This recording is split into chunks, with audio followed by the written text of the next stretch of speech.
On today's show, who will be the Houston Rockets' third best player this upcoming season? The case for Dillon Brooks, Jalen Green, and Jabari Smith Jr. It's all coming up on today's Locked On Rockets. This is Mission Control, Houston. Ignition sequence start. 6, 5, 4, 3, 2, 1.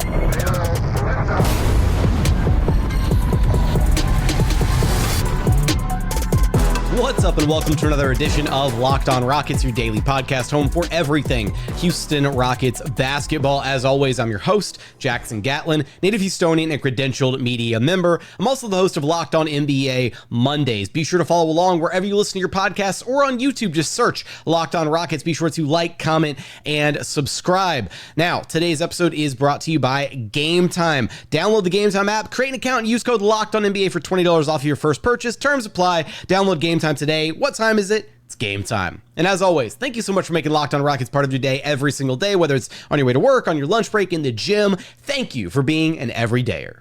Joining us now is your weekly co-host, none other than the podfather himself, Rockets Wire editor and host of the Logger Line podcast, Ben DuBose. You can track down on Twitter at Ben DuBose. Here is we're going to try and tackle the question of who in the hell is going to be the Rockets' third best player this season. Now, this might seem like an interesting question from the jump because, first off, who are the first and second best players?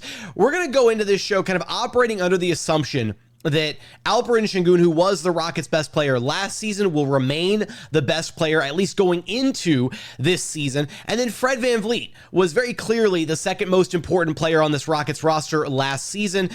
He was the reason for Alperen Sengun leveling up the way that he did last year. So we're going to operate with him as the Rockets' second best player, and we're going to lay the foundation and framework for the cases for each of Dillon Brooks, Jalen Green, and Jabari Smith Jr. to be the third best player for this Rockets team, or potentially to excel even past that and become the second best or possibly best player for this team.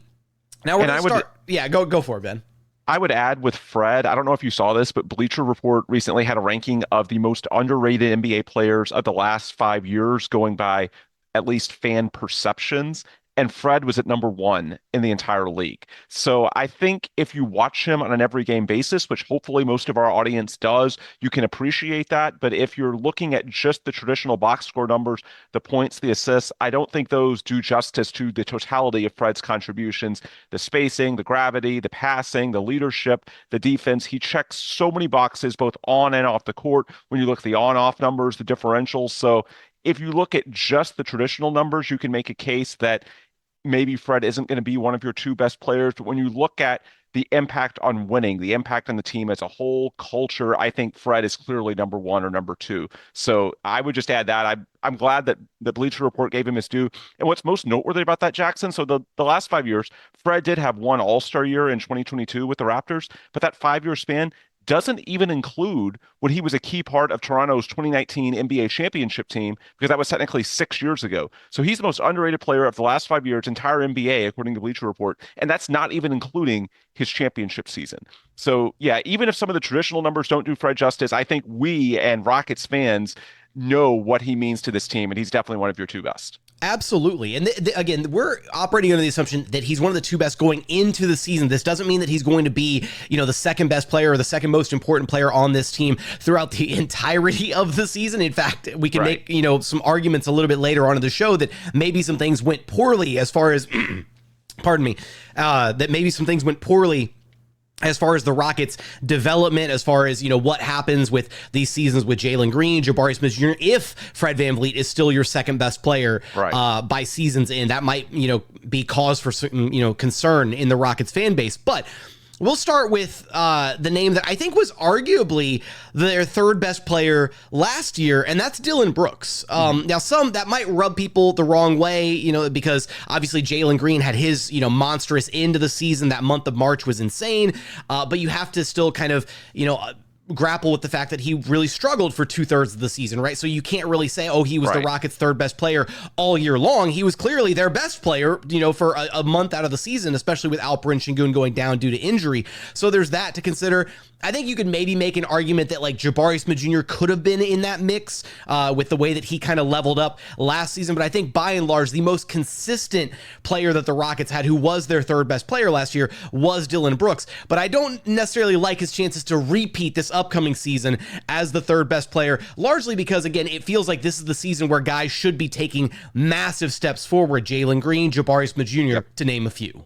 Tari, Eason, and Amin Thompson could be in that mix as well. Yeah, the analogy that I've seen that fits best with Fred and Dillon both is that they're training wheels to buy time until the core 6, now the core 7, is able to drive the bike themselves. And they're not training wheels of the same size. Obviously, Fred is a better player than Dillon, and that's reflected in the annual contract value that each is on. But Dillon, to a somewhat smaller extent, does provide many of the same benefits as Fred. When you talk about not just defensively, but also stability, culture setting. Again, it's not an apples to apples comp with style of play or even who they are as personalities, but in terms of what they mean to the overall mix, I think there's much more of a consistent presence from one game to the next when we talk about Dillon and what you can expect from him relative to some of your younger guys who have far more peaks and valleys because they're younger. So the case for Dillon being your third best player is that his floor is significantly higher. He has for a number of years competed at a very high level in the NBA. However, if you finish this year with Dillon as your third best season, with your third best player, I think that probably means you've had an underwhelming season, because for the Rockets to take that next step as a team, we all know Dillon is a good player. He's not a great player. You hope that some of these young guys are going to at least be on the trajectory to becoming very good, hopefully great players down the line. And if they're on that trajectory, especially with guys that are entering their third and fourth seasons, like Jabari Smith, Tari, Eason, Jalen Green, you would like to think that at least one of those has taken a leap beyond Dillon Brooks by the end of this year. So the case for Dillon, look, his floor is higher, and these young guys all have something to prove. If it goes wrong or if they have bad injury luck, could Dillon still be the third best player? It's possible, but I think because his training wheel, to go with that analogy, is a little bit smaller than Fred, it's reasonable to have a goal that by the end of this year, Dillon is not your third best player. I don't know if anyone's going to, supplant Fred in the top 2. That might be a little more ambitious, but I think supplanting Dillon in the top 3 is realistic. And so the hope is that, be it Jalen, Jabari, or someone else, that it's not going to be Dillon. With that said, until it happens, it's no guarantee. So you have to at least keep the option open that Dillon is still that guy. Yeah, and I love that point about Dillon's got the high floor, but he's also got to your point, right, a capped ceiling, right? Your team is only going to be so good if Dillon Brooks is your third best player. Right. He functions best in a role where he is more or less that third or fourth best player on a team, where on any given night, sure, he can step up, drain a bunch of threes, have a really big offensive game, and help carry you to a win or two over the course of, an 82-game season, or potentially even down the line, even in a playoff series, right? He's that kind of player. He can get hot offensively, or he can really lock in defensively. But even just last season, right, we kind of saw him fall off a little bit in that final 1/3 of the season, maybe due to some, just gassing out, some injury piling up, that kind of thing, or just, not having as much opportunity within the offense to flourish as some of the other guys. And then defensively, we've already seen Amin Thompson supplant Dillon Brooks as the best defender, I think, on this Houston Rockets roster. So, yeah, there's a limited ceiling to Dillon Brooks. If he is your third best player, it's still an outcome. It's still a possibility, which is why we had to discuss it here. But coming up, we want to get into the 2 names that I think have a really strong chance to cement themselves as the third best player, or quite possibly second best player on this Houston Rockets roster by season's end. That's Jalen Green and Jabari Smith Jr. We're going to get there in just one moment. First, today's episode is brought to you by eBay Motors. Passion, drive, and patience. The formula for winning championships is also what keeps your ride or die alive. eBay Motors has everything that you need to maintain your vehicle and level it up to peak performance. Superchargers, roof racks, exhaust kits, LED headlights, and so much more. Whether you're into speed, power, or style, eBay Motors has you covered. With over 122 million parts for your number one ride or die, you'll always find exactly what you're looking for. And they've got you covered with eBay Guaranteed Fit. Guaranteed that your part is guaranteed to fit your ride every time or your money back. Because with eBay Motors, you're burning rubber, not cash. With all the parts you need at the prices you want, it's easy to make your car the MVP. Keep your ride or die alive at ebaymotors.com. Eligible items only. Exclusions apply. eBay Guaranteed Fit only available to U.S. customers. And continuing on here at Locked On Rockets, your daily podcast home for everything Houston Rockets basketball. All right, Ben, the case for Jalen Green as the Houston Rockets' third best player, quite possibly by season's end, second best player. And even in Jalen Green's case, look, we're not going to completely exclude the possibility that if Jalen Green has, an Anthony Edwards-esque leap here in year 4, Jalen has this sky-high ceiling, the sky-high potential where he could conceivably be the best player on your team by season's end. Now, is that outcome, one of the smaller percentage potential outcomes at this point when you look at Jalen Green's kind of, accumulative career work and body of work and all that? Probably, right? I don't think he's going to surpass Alperen Sengun this upcoming season, but when you start looking at the way things could go right for Jalen Green, it's very obvious that in the 99th percentile outcome, he could very easily be your second best player or a great kind of, the tip of the spear, if you will, as an alpha level scorer on a contending caliber team. And that is the outcome that the Houston Rockets want. That's the outcome that Houston Rockets fans have been hoping and praying for. And that's the outcome that still to this day is the best case scenario for the Rockets with Jalen Green, is if he pans out, gets the consistency element of his game, focus, eliminates some of those lows that we've talked about before. And if he's just kind of keeps the middle of the pack games and keeps those highs, then he's absolutely going to become, or could become, the Rockets' second best player this season. Yeah, and the case for Jalen jumping into the top 3 and potentially even higher. Look, the last full month that we saw him play, the month of March, I'm not counting April because that's a half month and the Rockets were eliminated for a large chunk of that, so there's not much you can take from those April games. The last full month we saw Jalen play, and with the Rockets in the mix, he was not only the best player on the Rockets, he was one of the best players in the entire NBA, nearly won Western Conference Player of the Month, I think behind only Luka. So that's the case for optimism. We know how high the highs are.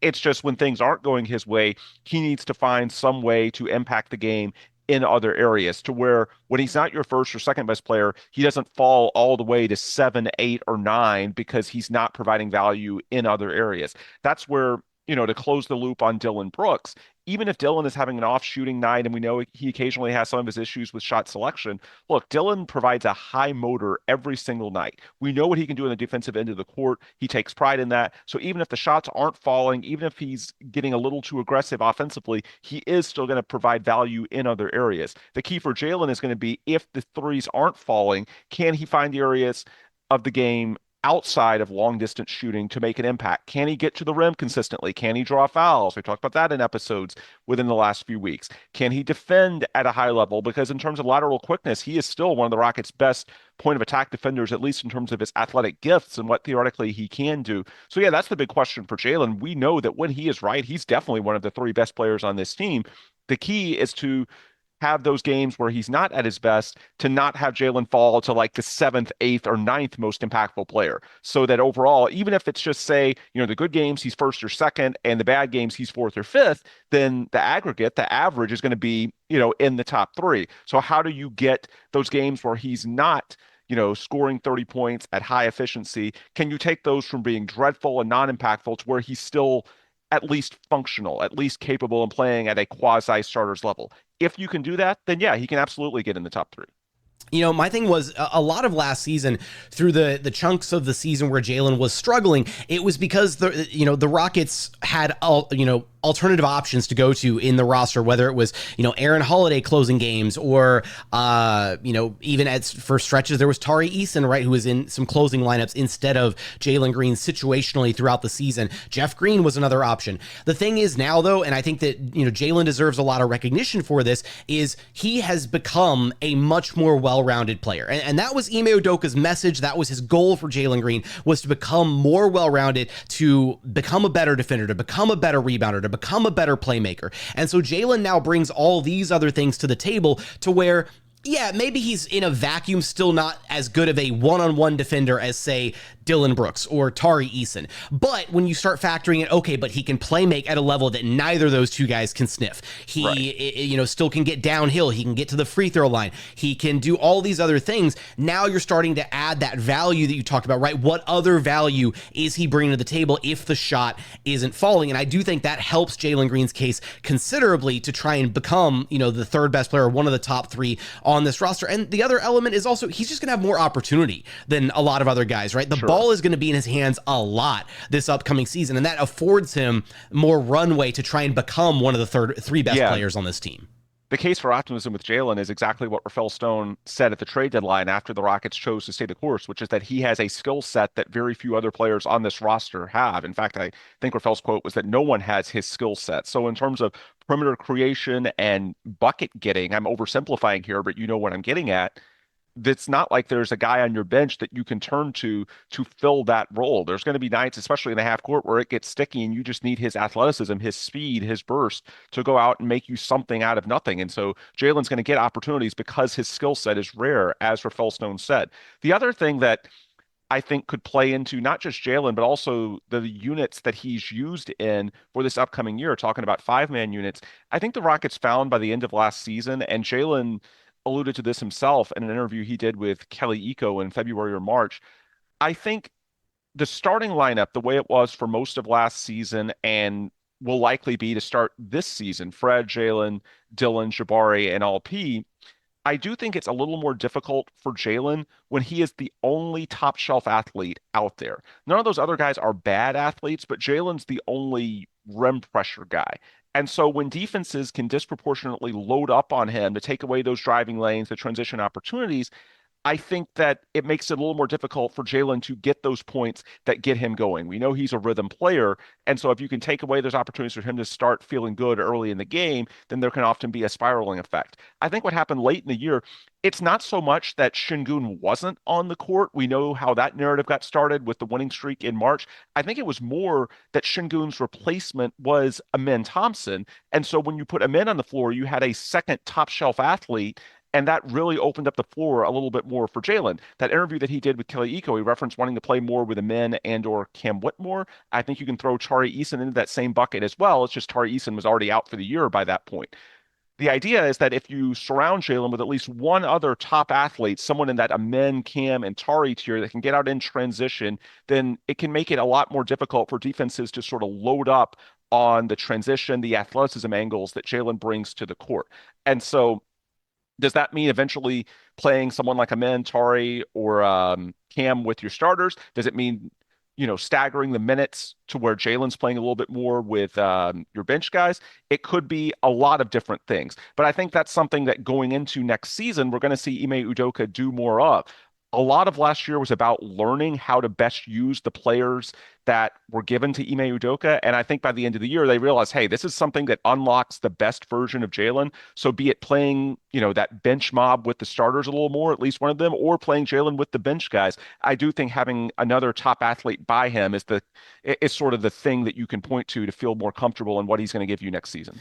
To piggyback off your point a little bit, before I add one more of my own on the Jalen front, is I also think, right, Ime was very transparent about the fact that he wanted the team to play slower, right, to start the year, to iron out some of the deficiencies from the previous year. Turnovers and transition defense were two of his points of emphasis, and because of that, they naturally toned down the speed of the game to limit those mistakes, to limit those errors, and that is, against that's the antithesis of Jalen's game. Jalen wants to play fast. He wants to get out in transition. He wants to have some of those easy buckets, and that's what gets him in rhythm. Exactly, yeah. So then, as we saw the season progress, it was post All-Star break where the Rockets, before the LP injury, significantly picked up their pace of play. They started shooting more threes. They got out running more. Exactly. So all those played into Jalen Green's strengths quite a bit more than the early kind of 2/3 or so of the season. One other element that I think is maybe a bit underrated when we consider some of the struggles last year for Jalen Green, the Rockets only had two guys on the roster that were, really comfortable, like primary ball handlers and primary creators. And that was Fred and Jalen. And oftentimes those two guys would be staggered in their minutes, right? Where, they would start the games, they would close the games, together more often than not. But then they would stagger, Ime would stagger them throughout the course of a game. And there wasn't really ever a second guy out there with Fred or a second guy out there with Jalen to alleviate some of that playmaking pressure, right? To where the ball is going to be in your hands and then that's it. The buck stops with you, or starts and stops with you, I should say. The addition of Reed Shepherd to this team and having a guy who is, at least right out of the gate, his floor is kind of like Fred VanVleet light, right? So having that to be able to kind of stagger those minutes to where he's going to play some minutes with Fred. He's going to play some minutes with Jalen, right? And then those two guys have less time alone as the only primary initiator for the offense. I think that'll help a lot as well. Yeah, absolutely. I think shooting is something that this team needs more of across the board. We saw coming out of the All-Star break with, as you mentioned, that emphasis on playing not just with pace, but getting that math advantage back, shooting 40-plus threes per game. I think it was second in the league, trailing only Boston. So that's going to open up the floor a lot more besides just playing faster, which I think obviously plays to Jalen's athletic gifts. I think also spacing the floor better, which you had one guy who could consistently do that a year ago with Fred, but now you add Reed as another option. We know Dillon and Jabari are at least capable shooters. Those are the things that can open up the driving lanes for him to get to the bucket more and hopefully get the free throws back to where we know they need to be.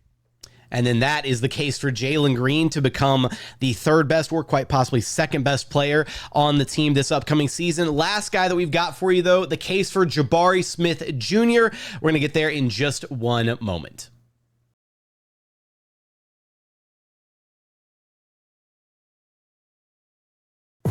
And final segment here at Locked On Rockets, your daily podcast home for everything Houston Rockets basketball. All right, Ben, the final starter here that we are discussing, Jabari Smith Jr. He had a really impressive second season, kind of bouncing back after his rough rookie campaign, averaged just under 14 points per game, 8 rebounds, shot 36% from long distance, so numbers up kind of across the board. We also saw him become, I think, a more competent defender in certain regards. The switchability on certain, I still go back to thinking about that early matchup against the Clippers on the road where he, throughout various points of the game, he was guarding Paul George, James Harden, Kawhi Leonard, and actually doing a solid job defending each and every one of those guys over the course of a game. And it really showed. It's kind of like, oh, wow, this is Jabari Smith Jr. kind of leveling up his defensive approach. The rebounding got better. He started playing with a little bit more physicality, a little bit more size. The injury, I believe it was an ankle injury, right, that kind of slowed him down. 2 or 3 different ankle injuries during the season, just repeated, nagging issues that might have taken a little bit of a toll on him. Another game that really stood out to me with Jabari, remember the Chicago comeback where it was deflating because they lost in overtime, but they were down 10 with 2 or 3 minutes left. This was in January. Sengun took over in overtime, but before Sengun took over in overtime, and then somehow they blew it after that, at the end of regulation, the Rockets had tied it with like 20 seconds left. And so the Bulls did what they've always done the last few years in a, shot clock off situation, which is give the ball to DeRozan and clear out. And the Rockets had Jabari stick on DeRozan, no help, just one-on-one. Let's see what happens. And Jabari clamped him. It was really impressive to see Jabari do that on the perimeter for a guy that you lined up at power forward or center for, I believe, all of his starts last season. And so I think the key for Jabari to sort of tie into that dynamic, we know he's trying to get stronger. That was a weakness for him coming into his NBA career. And, it's to be expected when you're talking about a guy who's 19 years old, one of the youngest guys in his entire draft class. But to go from who he was as a rookie to now a guy who's adding strength every single year, you want to be careful that you don't add it so quickly to where it's taking a toll on that athleticism, that fluidity, that ability to defend multiple positions. And so I think that's something to sort of keep in mind as we're looking at the evolution of Jabari. Yeah, you want him to get stronger so that he can hold up on the low block better, so that he can rebound better. I think more strength will help him in terms of shooting threes because of the longer distance of NBA shots compared to the college game. adding strength will help in a number of areas, but they've got to be very slow and delicate about it so that it doesn't compromise that agility that makes him a very good and switchable defender. And so making sure that he's not doing too much too quickly, that's going to be one of those little things to watch. Not an apples to apples comparison, but hopefully Rockets fans will remember that year where Clint Capella came back and he was beefy as hell. Obviously Clint was a 5, so but for the Rockets defensive scheme, they still switched everything. And so it slowed him down considerably, and it kind of took away some of his athletic advantage against some of the other bigger, slower centers, and also his ability to switch out onto smaller, quicker players on the perimeter. So that is absolutely a concern with Jabari. You don't want to go, pardon me, you don't want to go too overboard with the strength training, but I think for Jabari, the biggest avenue for him to take a step forward this next season is going to be on the offensive end, right? He's already a plus defender. He's grown considerably on that side of the floor. He's versatile. We've highlighted all that. Offensively, I still feel like we've only barely scratched the surface with Jabari, right? He's, year one with Steven Silas, he was basically just spot up 3-point shooter, stand in the corner. You're going to get a shot maybe at some point, right? And we saw him at times forcing the issue offensively because he didn't really know when his opportunities were going to come. And then last year it got better. I think he was much better about taking what the defense was giving him, within the flow of the game, not forcing the issue. He was a lot more comfortable at times. We even saw Ime kind of go situationally to him, right, where he would spot him up top of the key, at the elbow, or, get him the ball on the low block on a mismatch. As we saw some of those opportunities, I'm still curious to see how much the Rockets lean further into that identity with Jabari, because I feel like there's something there, right? Some like a Chris Middleton-esque kind of mid-range game that you could really build more of, a better offensive profile for Jabari to where he's not just a 3-and-D guy. You could also point to guys like late career Rasheed Wallace, LaMarcus Aldridge, guys that weren't the strongest, but the combination of good touch and a high release point and a few moves in the post made it very difficult to block their shot, even if the elevation wasn't great. And that's something that you hear a lot when you talk to people inside the building at Toyota Center. Look, they're aware that Jabari is not the shiftiest guy in the world when it comes to moving side to side and creating. But their argument, and I think it's a good one, look, if you're 6'11" and can shoot at a high level, you don't have to be the shiftiest. You could just rise and fire over guys. And we've seen him do it from 3-point range throughout his career. But I do think there's more that you can unlock when it comes to the mid-range game, the low block, making defenses respect every area of the floor to where it's not just the Mike D'Antoni system of layups and threes, but also, making defenses feel like they have to account for you at all 3 levels. And so Jabari can play into that. And I also think that in terms of earning maximum minutes, that's something that going forward he's going to have to do. He played 32 minutes a game last year, but a lot of those were because of the lack of availability of Tari Eason. Now that Tari is coming back, and you're also going to have Amen Thompson getting more minutes in year 2, and the Rockets aren't trying to put a positional label on him, so he could definitely play some in the front court as we saw a year ago. Look, those guys are more athletic than Jabari is. They can get out in transition more. They can defend, I'd say, even a little better on the perimeter. Now, Jabari has an advantage when it comes to the bigger guys on the low block, I think. But the point is they have their advantages. And so if we're talking about can Jabari be the 3rd best player, one of the arguments against him is, well, there's some other really good guys like Tari Eason and Amen Thompson that could play some of his same minutes and reduce his role a little bit if he doesn't step up.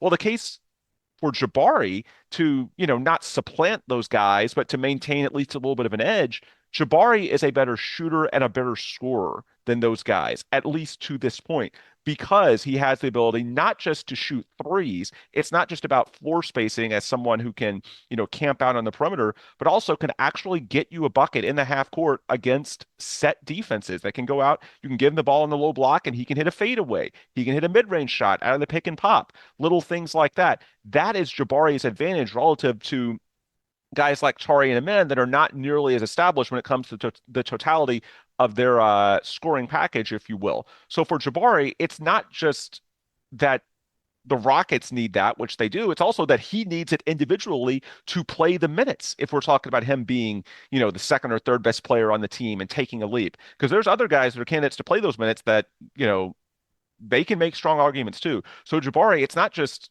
something that would be nice to see him lean more into the scoring. It's going to be something that's honestly going to be a necessity for him to get the minutes that it takes to be in this conversation.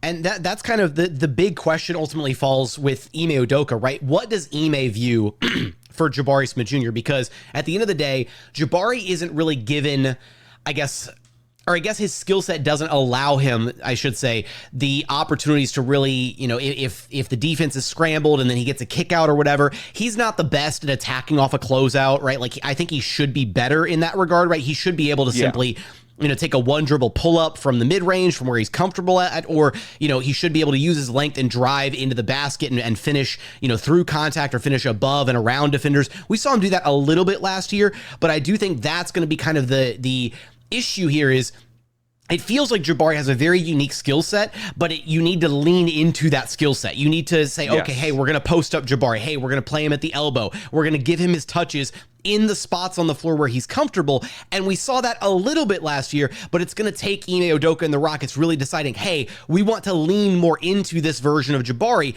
And I don't necessarily know if they're going to do that with the starting unit is the problem, because you've also got Alperen Sengun out there, right? So he kind of occupies that space. Jalen Green, Fred VanVleet. But so my hope is that hopefully Jabari, now we saw this at various points last year, is if he comes back in, if he gets an early sub or whatever, Tari comes in for him, and he comes back with the second unit, then maybe it gives him a little bit more opportunities to play to his strengths, right? To play in his favorite spots on the floor. And then that can be a way for him to just up his overall offensive usage next season. I think there's also going to be some matchups where you do play him at the 5. Maybe it's a team where you don't want the physicality of a Steven Adams or Jock Landale. You want to play a little bit quicker in the minutes that Sengun isn't on the court. And so that can give him a little more space to operate. Another parallel that I wanted to throw in, so you mentioned Chris Middleton. I threw out LaMarcus Aldridge and late career Rasheed Wallace once the athleticism started to go. One guy I didn't mention because I don't want people to say that we're crazy, but I did like that Jabari was working out with Kevin Durant this offseason. And I'm not wanting to put the label of Kevin Durant on Jabari because that's unfair. That's asking for him to get memed, and we know how this is going to look if you're doing a direct apples to apples, KD to basically anybody. However, what I will say is that late career Kevin Durant, post Achilles, it's someone that I do think that at least some elements of his game, Jabari can learn a lot from, because KD, while he's not a bad athlete, he's not nearly as explosive as he once was. His biggest skills, beyond just the fact that he's an all-time elite shooter for someone of his size, it's his craftiness. It's his ability to, even if he doesn't have a ton of space, even if there's someone right near him, it's the high release point. It's how quickly he can go through his mechanics and rise and fire from almost anywhere. And that's something that Jabari needs to get better at. I'm not saying Jabari is KD. That would be unfair to Jabari to put that expectation on him.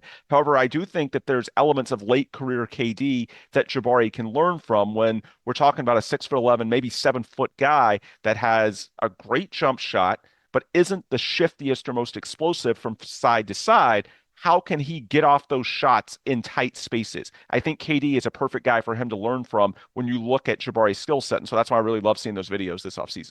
Absolutely. The handle is going to need a lot of work for Jabari. Sure. It has gotten considerably better from where it was at. I don't know if he'll ever have the handle or the fluidity that KD has, but even just getting closer to that level would unlock a lot of potential for him, and that would give him a much better opportunity to try and lay claim to the third best or possibly second best player on this Rockets roster. But who do you think is going to be the Rockets' third best player this upcoming season? What do you think about our analysis of Jalen Green, Jabari Smith Jr., their opportunity, all that good stuff? Let us know your thoughts in the YouTube comments. Ben, you know the drill. Let me know where to track you down at. Yep. Ben DuBose on Twitter /X, the Rockets Wire, and the Logger Line on the same. By the way, one more stat on Jabari I meant to throw in and forgot. 20 of his last 25 games, he scored in double figures. And I think that's really big for him, because I think part of the issue for Jabari is not fading into the background when things aren't going his way, as we saw, especially with the early career role he had, basically just as a floor spacer for Steven Silas. So I thought as his sophomore season progressed, and keep in mind he's one of the youngest guys in his draft class, so he has more room to get better, I thought he did get more aggressive, even on nights that the shots weren't going in, finding ways to, shoot in the mid-range, get putbacks, whatever it may be. And so if you can all of a sudden take Jabari from that 14-8 guy, 36% from three, to even just bump the counting stats up a little bit, 17-10, shooting maybe 38% from three, that's going to put him in a lot of really interesting conversations league-wide when you combine that with his switchability. I think the biggest thing is being more aggressive, leaning into his skill set, as you said, and I think 20 of 25 games scoring in double figures to close out his year, that tells you that he's getting more comfortable and the Rockets are getting more comfortable leaning into his skill set, even on nights that the threes aren't falling. That's going to do it for another edition of Locked On Rockets. As always, thank you so much for checking out the show. If you haven't done so yet, please consider subscribing wherever you listen to your podcasts or on YouTube. Just search Locked On Rockets, like, comment, subscribe, leave us a 5-star review on Apple and Spotify. But as always, thank you so much for watching. Thank you so much for listening. We look forward to having you back right here at Locked On Rockets, your daily podcast home for everything Houston Rockets basketball.